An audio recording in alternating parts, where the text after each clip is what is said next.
Bharuch triple તલાક કેસમાં વર્ષો બાદ પણ ન્યાય નહીં, પાલેજ પોલીસની કામગીરી સામે સવાલો। પીડિતાની એસપી સમક્ષ રજૂઆત બાદ જવાબદારો સામે કાર્યવાહી થશે ખરી? 5 વર્ષથી ન્યાય માટે ભટકતી મહિલાનો આક્રોશ, આરોપી દેશ છોડીને ભાગી ગયો, પોલીસ શું કરતી હતી?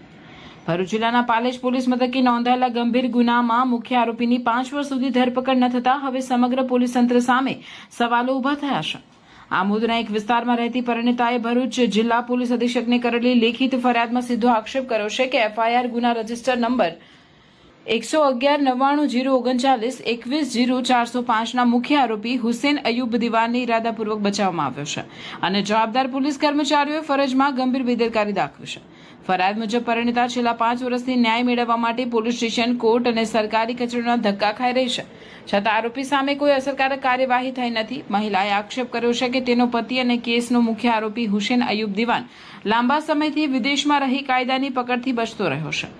કોર્ટ દ્વારા પાઠવવામાં આવેલી નોટિસોની પણ વારંવાર અવગણના કરવામાં આવી હોવાનો ઉલ્લેખ ફરિયાદમાં કરવામાં આવ્યો છે। ફરિયાદમાં વધુ ગંભીર ખુલાસો એ થયો છે કે લગભગ 2 મહિના પહેલા આરોપી સાઉદી અરેબિયાથી પોતાના વતન ટંકારિયા ગામે આવ્યો હોવાની વિશ્વસનીય માહિતી મહિલાને મળી હતી। આ અંગે 10 માર્ચ 2026ના રોજ પોલીસ અધિક્ષકને લેખિત રજૂઆત કરીને આરોપીની તાત્કાલિક ધરપકડ, પાસપોર્ટ જપ્તી અને લુક આઉટ સર્ક્યુલર જાહેર કરવાની પણ માંગ કરવામાં આવી હતી। ત્યારબાદ પાલેજ પોલીસે તપાસ કરી આરોપી વિદેશથી આવ્યો જ ન હોવાનું જણાવ્યું હતું, પરંતુ સ્થાનિક લોકો અને મહિલાના શુભેચ્છકો પાસેથી મળેલી માહિતી મુજબ આરોપી ખરેખર ટંકારે આવ્યો હતો અને પોતાના ઘરમાં સંતાઈને રહેતો હતો। એટલું જ નહીં, પોલીસે તેના સંપર્કમાં આવી હોવા છતાં કાયદેસરની કાર્યવાહી કર્યા વગર તેને છોડી દીધો હોવાનો પણ ગંભીર આક્ષેપ કરવામાં આવ્યો છે। ફરિયાદ અનુસાર જો આ સમગ્ર મામલો સાચો હોય તો તે માત્ર બેદરકારી નહીં પરંતુ ન્યાયિક પ્રક્રિયા સાથેનો ગંભીર ચેડો ગણાય।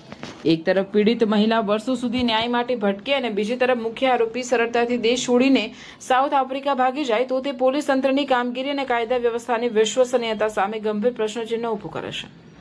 ટ્રિપલ તલાકનો પ્રથમ કેસ, છતાં વર્ષો બાદ પણ ન્યાય અધૂરો, પાલેજ પોલીસની કામગીરી સામે ઉઠ્યા ગંભીર સવાલો। પરિણીતાએ પોલીસ અધિક્ષક સમક્ષ અને માંગણીઓ મૂકી છે, જેમાં સમગ્ર પોલીસ કાર્યવાહી અંગે ઉચ્ચ કક્ષાની નિષ્પક્ષ તપાસ, ટંકારિયા તથા આસપાસના સીસીટીવી ફૂટેજની તપાસ, આરોપીના ભારત પ્રવેશ અંગે ટેકનિકલ અને દસ્તાવેજી ચકાસણી, જવાબદાર પોલીસ અધિકારીઓ સામે કડક વિભાગીય કાર્યવાહી તેમજ આરોપી સામે એલઓસી, પાસપોર્ટ જપ્તી અને ઇમિગ્રેશન એલર્ટ જેવી તાત્કાલિક કાયદેસરની કાર્યવાહી કરવાની માંગ સામેલ છે।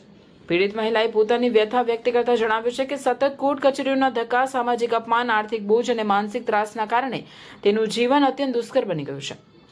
જો મુખ્ય આરોપી સામે કાર્યવાહી જ નહીં થાય તો પીડિત મહિલાનો કાયદો અને ન્યાય વ્યવસ્થા પરથી વિશ્વાસ કેવી રીતે ટકી રહેશે, એવો સવાલ ઉઠાવી મહિલાએ સમગ્ર મામલે તાત્કાલિક અને કડક પગલાં લેવા માંગ કરી છે। અત્રે નોંધનીય છે કે ગત તારીખ 11/8/2021ના રોજ પાલેજ પોલીસ મથકે ટ્રિપલ તલાક સહિતની વિવિધ ગંભીર કલમો હેઠળ ગુનો નોંધાયો હતો। વધુ ચોંકાવનારી બાબત એ છે કે ટ્રિપલ તલાક કાયદો અમલમાં આવ્યા બાદ ભરૂચ જિલ્લામાં નોંધાયેલો આ પ્રથમ કેસ હતો, છતાં વર્ષો વીતી ગયા હોવા છતાં પીડિત મહિલાને આજ દિન સુધી ન્યાય મળી શક્યો નથી, જે પોલીસ તંત્રની કામગીરી સામે અનેક સવાલો ઉભા કરી રહ્યું છે। કાયદાનો ડર બતાવી મોટી મોટી વાતો કરનાર તંત્ર આ કેસમાં સંપૂર્ણપણે નિષ્ક્રિય રહ્યું હોવાનું લોકોમાં ચર્ચા રહ્યું છે। જો કાયદો હોવા છતાં પીડિત મહિલાને વર્ષો સુધી ન્યાય ન મળે તો પછી આવા કાયદાઓનો અર્થ શું? પોલીસની ઢીલી કામગીરી અને કાર્યવાહી પ્રત્યેની ઉદાસીનતા હવે ખુલ્લેઆમ સામે આવી રહી છે। આરોપી વિદેશમાં એટલે કાયદો બેઅસર, વર્ષો સુધી પીડિતા ન્યાય માટે ભટકતી રહી, પીડિત મહિલા ન્યાયથી વંચિત।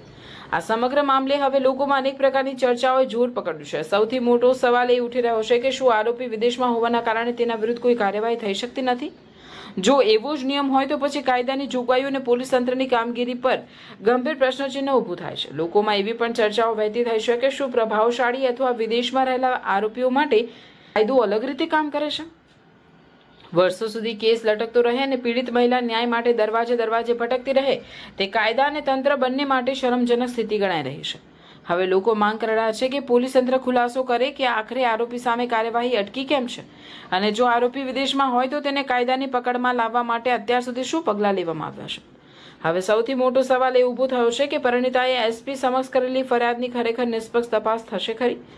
વર્ષો સુધી ન્યાય માટે ધક્કા ખાતી મહિલાની વ્યથા સાંભળવા અને જવાબદારો સામે કડક કાર્યવાહી કરવા તંત્ર આગળ આવશે કે પછી આ ફરિયાદ પણ ફાઇલોના ઢગલા નીચે દબાઈ જશે? લોકોમાં ચર્ચા ચાલી રહી છે કે જો ગંભીર કલમો હેઠળ ગુનો નોંધાયા બાદ પણ વર્ષો સુધી કોઈ અસરકારક કાર્યવાહી ન થાય તો સામાન્ય મહિલાને ન્યાયની આશા ક્યાંથી મળશે? હવે નજર પોલીસ તંત્ર અને ઉચ્ચ અધિકારીઓ પર ટકેલી છે કે શું તેઓ આ મામલે પારદર્શક તપાસ કરી પીડિત મહિલાને ન્યાય અપાવશે કે પછી ફરી એકવાર સત્તા અને પ્રભાવશાળી લોકો સામે કાયદો બેજાન સાબિત થશે।